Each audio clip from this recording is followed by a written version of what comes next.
નમસ્કાર મિત્રો, હું ઉદય કાનગડ ગુજરાત પ્રદેશ ભારતીય જનતા પાર્ટી દ્વારા જે સંગઠન પર્વ ચાલી રહ્યું છે, સંગઠન પર્વ 2024, એમાં મારી ચૂંટણી અધિકારી તરીકેની જવાબદારી છે. ખાસ કરીને બૂથ સમિતિનું ગઠન પૂર્ણ થઈ ચૂક્યું છે. હવે મંડળ સમિતિના ગઠનની પ્રક્રિયા ચાલી રહી છે.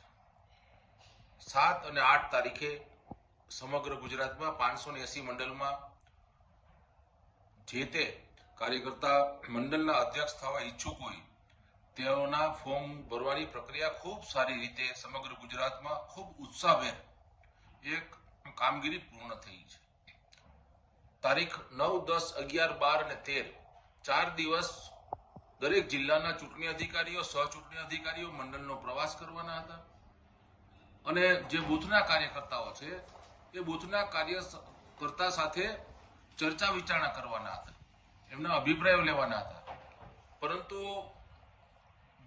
ભારતીય જનતા પાર્ટી દ્વારા સમગ્ર ગુજરાતમાં જે 9 જેટલા મહાનગરપાલિકાઓ બની રહી છે અને મહાનગર હોય છે એ પણ સંગઠનની દ્રષ્ટિએ જિલ્લો ગણાય છે, તો અત્યારે જે 580 મંડળ છે તેની જગ્યાએ આ પણ જિલ્લાનું અને એના મંડળોનું નવું સીમાંકન થાય એના માટેની પ્રક્રિયા, સમગ્ર પ્રક્રિયા કેન્દ્રીય નેતૃત્વને મોકલવામાં આવેલી અને આ પ્રક્રિયા લગભગ અત્યારે ચાલુ છે અને 3-4 દિવસમાં એ પ્રક્રિયા જ્યાંથી એમને મંજૂરી મળે પછી આ પ્રક્રિયા સંપૂર્ણપણે સ્ટાર્ટ કરવામાં આવશે.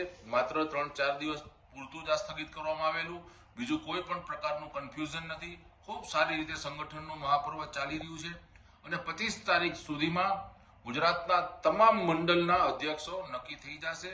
એ પ્રમાણે અત્યારે જે કાંઈ સંગઠનની પ્રક્રિયા છે એ પ્રક્રિયા ચાલી રહી છે અને એના પછી જે કેન્દ્રમાંથી જે કાંઈ માર્ગદર્શન આવશે, ગાઈડલાઇન્સ આવશે એ પ્રમાણે જિલ્લાના સંગઠનની પ્રક્રિયા પણ શરૂ કરવામાં આવશે. સૌને ધન્યવાદ. ભારત માતા કી જય. વંદે માતરમ.